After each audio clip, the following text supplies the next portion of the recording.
45 days ago, it was amazing. I was in Japan meeting with the Prime Minister, Abe, when this thing started going off over in China. It wasn't even being discussed in the States at that point in time. It's been an interesting experience going from a very different life of being in Washington, D.C., meeting with constituents, running around, voting, and I thought I would fill you in on what it's like to operate as a member of Congress and a physician from home. He won again!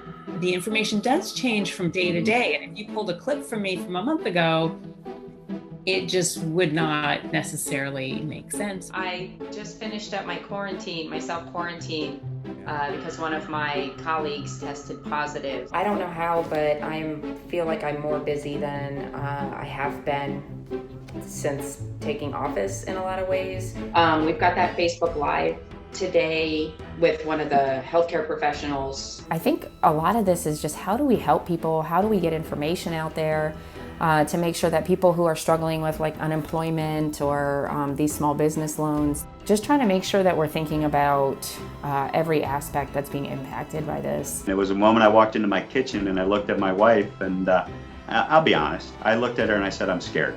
And it's not just about the virus itself. The economic crisis was also coming into focus to me.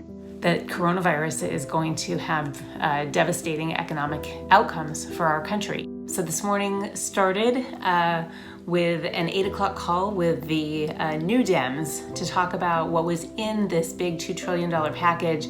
There's been a lot of dismay among some of my colleagues that not all of their provisions made it into the final bill, but a bill that gets support from Republicans and Democrats.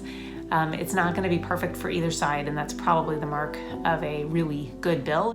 There are members that know that our obligation is to the people we represent, and it's a constitutional fundamental obligation. You need to have a functioning democracy. And so if you're not going to consider an alternative remote type of participation in government, how are we going to vote? How are we going to conduct committee hearings? There's a lot of us that think, given the fact that it's the 21st century and we're doing all this stuff by Zoom and technology and Skype and everything else, maybe there's another way to look at this that could be done to achieve a functioning democracy as members of the House. And I would think there's many senators who feel the same way.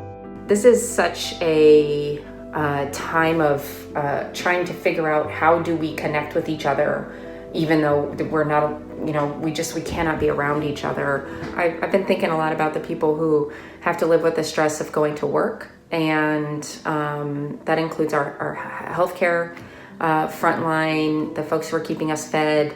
And there's a lot of us saying, health crisis, you got to focus on it. We got to get that taken care of, but you got to look longer term.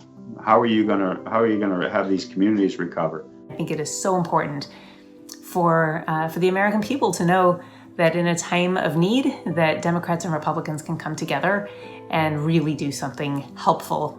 We're going to have to do some things to make people whole.